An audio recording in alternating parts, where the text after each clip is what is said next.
Alright, so today I want to show you this battery operated chainsaw, but first I'm going to show you how to put this thing together and get it set up for your working. So when you get this kit, you're actually going to get this saw.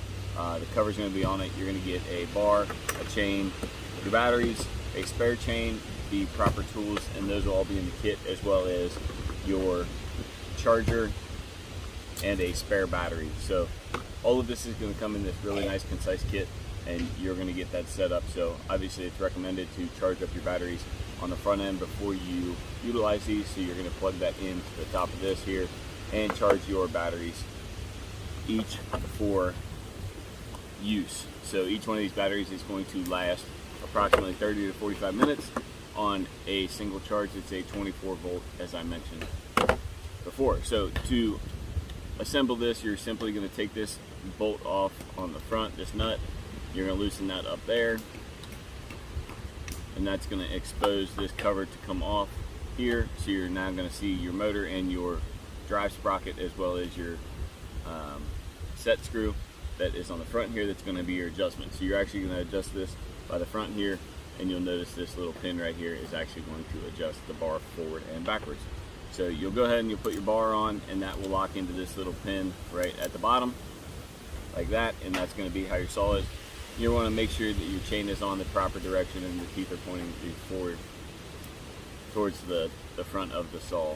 So we'll put the chain on here, make sure that's on properly, slide it back onto the sprocket, and then we'll work it away to the front, and then you'll have your chain sitting just like that, and then you'll slide your cover over top.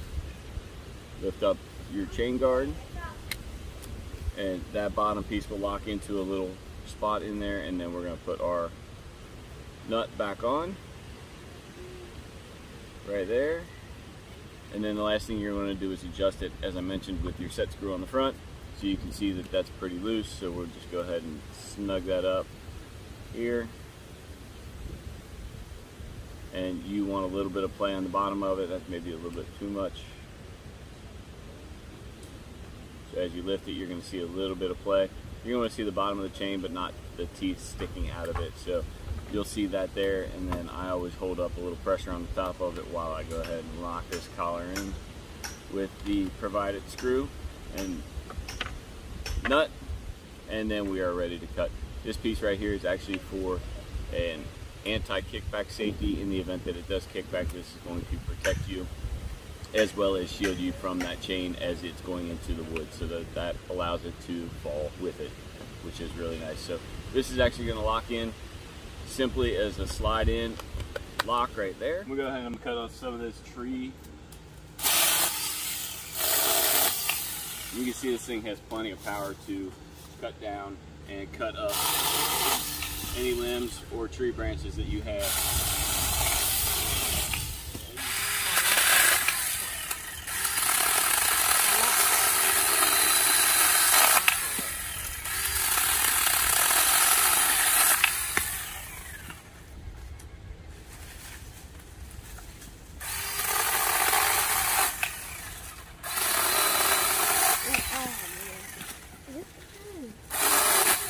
You can use this for all of your yard work and all of your cutting needs. So I'm pretty excited about this. Check it out for yourself, and thanks for watching.